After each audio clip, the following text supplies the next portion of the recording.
This video is sponsored by BuyMode shopping app. BuyMode e-shopping application is one of the best online shopping app now available on Play Store and App Store.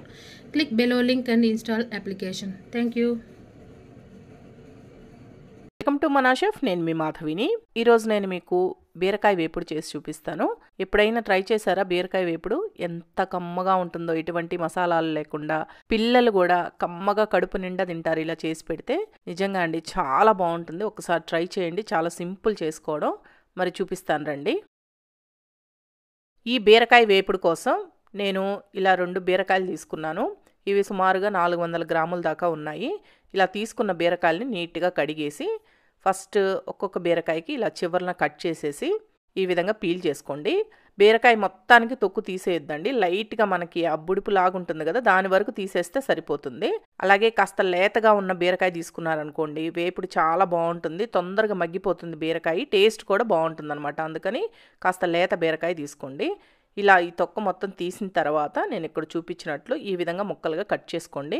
మరీ పెద్ద పెద్ద ముక్కలు కాదు, అలా అని మరీ చిన్న చిన్న ముక్కలు కాదు, మీడియంగా ఉండేటట్లు కట్ చేసుకోండి.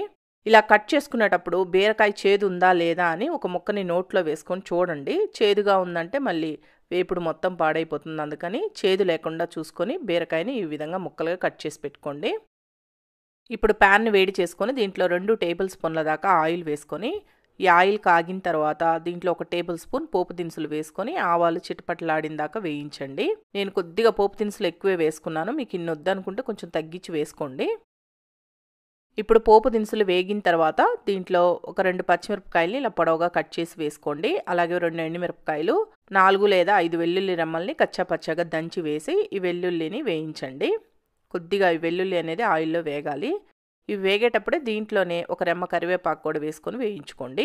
మీరు ఈ వేపుల్లో ఉల్లిపాయ వేసుకోవాలి అంటే ఉల్లిపాయ ముక్కల్ని కరివేపాకు వేగిన తర్వాత వేసుకొని, ఉల్లిపాయ ముక్కలు వేగిన తర్వాత బీరకాయ ముక్కలు వేసుకొని వేయించుకోండి. నేను ఇక్కడ ఉల్లిపాయ వేయడం లేదు, ఓన్లీ బీరకాయతోటే వేపుడు చేసుకుంటున్నాను కాబట్టి కరివేపాకు వేగిన తర్వాత వెంటనే బీరకాయ ముక్కలు వేశాను. బీరకాయ ముక్కలు కూడా వేసిన తర్వాత దీంట్లోనే 1 టీ స్పూన్ ఉప్పు, 1/2 టీ స్పూన్ పసుపు వేసుకొని ఫ్లేమ్ని మీడియం ఫ్లేమ్లో పెట్టి వేయించండి. ఫస్ట్ మూత పెట్టొద్దండి. ఒక 4-5 నిమిషాలన్నా మూత లేకుండానే వేయించండి. మీరు మూత పెట్టారనుకోండి, మనకి బీరకాయలో వాటర్ కంటెంట్ ఎక్కువ ఉంటుంది కదా, వాటర్ మొత్తం రిలీజ్ అయ్యి మీకు ముద్ద ముద్దగా కూరలాగా వచ్చేస్తుంది అనమాట. అందుకని ఫస్ట్ ఒక 5 నిమిషాలు మూత పెట్టకుండా బాగా వేగనివ్వండి.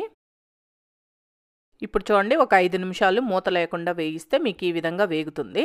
ఇలా వేగిన తర్వాత ఇప్పుడు మూత పెట్టి మధ్య మధ్యలో ఇలా మూత తీసి కలిపి మళ్ళీ మూత పెడుతూ వేయించుకోండి. చక్కగా బాగా వేగుతుంది. బీరకాయ ముక్కలు కూడా బాగా మెత్తబడిపోతాయి.